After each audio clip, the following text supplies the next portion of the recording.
Welcome back. The Public Service Commission has cautioned newly appointed ministers in government, in the Government of National Unity, not to remove DGs merely on the basis of their political affiliation. Now, President Cyril Ramaphosa has appointed a 32-member cabinet, which include members of 11 signatory parties to the GNU. The Public Service Commissioner, Vusumuzi Mavuso, joins us now to expand on some of these sentiments. It's great to have you with us on the program, and it is such an important call that's coming from the Public Service Commission, merely because just on a practical level, these DGs carry an incredible amount, in most cases, an incredible amount of experience and knowledge of what work has been done and the programs that are ongoing.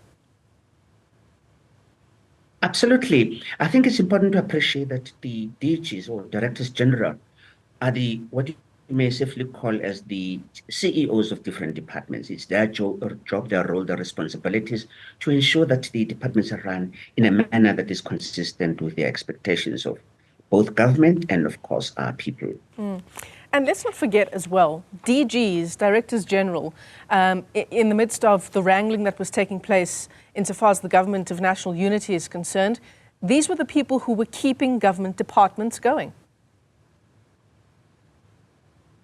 The fact that they were able to keep government going during the hiatus that was created by the ministers not yet being appointed is indicative of the important role they play in the architecture and statecraft of government. For us, that's absolutely important. But let me hasten to make a point which is quite crucial, that Directors General are appointed by the President, not by ministers.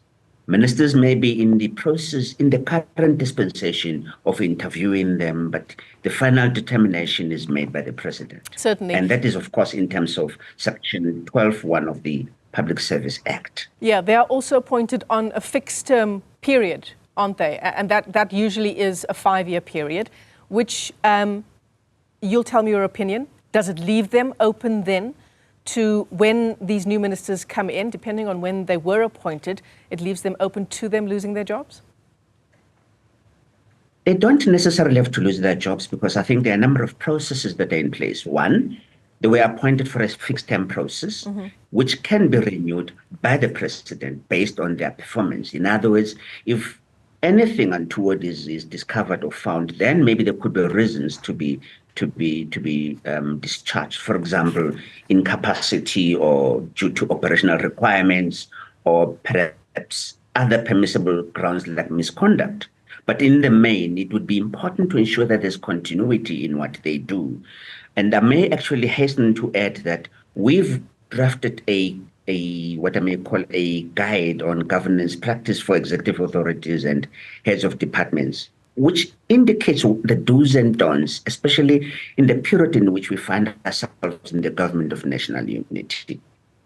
For us, it's absolutely imperative to manage the relationships, because in essence, it's like being involved be in sync at all times, to be at, in other words, to be in agreement in whatever you do, and make sure that there's processes that can be followed at any given point in time. If any disjuncture comes about, it will create tensions which are quite unnecessary. And it's more the reason why we thought the guide would assist in managing some of the expectations and the tensions that may probably ensue, because people do come from different political backgrounds, especially the new ministers, and they have to be taken through the steps as to what is it that is required from them, particularly in their new roles as ministers, because they were not born ministers. They have to be taken through the processes and not really misstep.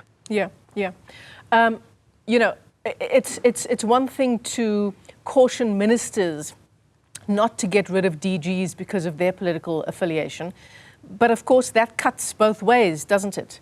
DGs as well should face the same caution to not let political affiliation get in the way of the work that needs to be done if there is now a different minister in charge of that department.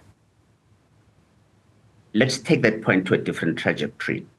The expectation is that they have to be professional in whatever they do, hence our call to professionalize the public service. Number two, we accept the fact that they may be having political views, but they have to act in an apolitical manner, putting the country first and making sure that they do what is expected of them.